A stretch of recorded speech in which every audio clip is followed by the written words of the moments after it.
তার জন্মদিন আর বিবাহ বার্ষিকী একদিনের ব্যবধানে, তবে সৌম্য সরকার অনেকটা আনলাকি। দুই বিশেষ দিনে থাকতে পারলেন না বিশেষ মানুষগুলোর কাছে। বাংলাদেশের হয়ে খেলতে তিনি এখন আছেন শুধু নিউজিল্যান্ডে।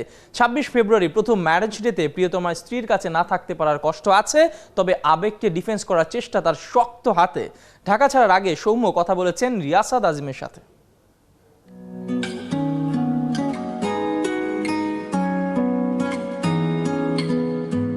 সাত পাকে বাধা পড়ার আগের আর পরের সময়টায় এক সাগর ভালোবাসা। দুজনের সবচেয়ে স্পেশাল দিনটা যখন এলো, দূরত্বটা তখন প্রায় ১১,৫০০ কিলোমিটারের, ঢাকা থেকে ক্রাইস্টচার্চ।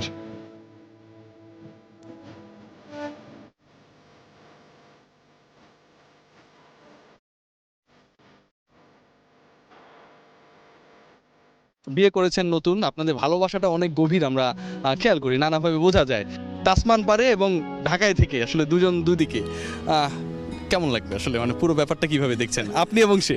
না না, অবশ্যই খারাপ লাগবে, মানে খারাপ লাগবে, কিন্তু যেহেতু কাজে যাচ্ছি ওই খারাপটা তো খারাপ লাগালে হবে না। থাকলে হয়তো বা সে অনেক খুশি হতো। তো চেষ্টা করব যাওয়ার আগে তার ওই জিনিসটা কোনোভাবে মানে খুশি করার আর কি। প্রিয়তমাকে ছেড়ে যাবার আগে মন কাঁদে, ইমোশনকে সৌম্য করতে চান সলিড ডিফেন্স। ২৬ ফেব্রুয়ারি আপনি থাকবেন না, আপনার বিবাহ বার্ষিকী, প্রিয়ন্তীর উদ্দেশ্যে আসলে কিছু বলতে চান কিনা আমাদের মাধ্যমে, আমরাও শুনতে চাই। না না, মিস করব এটাই। আর আমার কাছে মনে হয় এখানে বেশি কিছু বললে আরও ওই বেশি কষ্ট পাবে। না, থাকতে পারলে অবশ্যই অনেক খুশি হতাম, যেহেতু ফার্স্ট ছিল, ফার্স্ট যে কোনো জিনিসই ফার্স্ট। তো অনেক মিস করব এবং চেষ্টা করব যে এইখান যেহেতু থাকতে পারছি না, যে কাজের জন্য যাচ্ছি কাজটা থেকে ভালো কিছু করে এসে যেন সেই জিনিসটা তাকে উপহার দিতে পারি।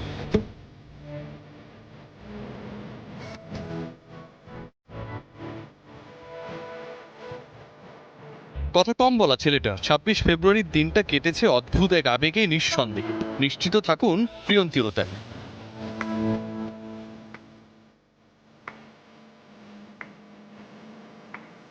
এমন কত না জানা গল্প থাকে আমাদের ক্রিকেট হিরোদের জীবনে। নিউজিল্যান্ডের কঠিন চ্যালেঞ্জেও সহজে জয়ী হন সৌম্য সরকার।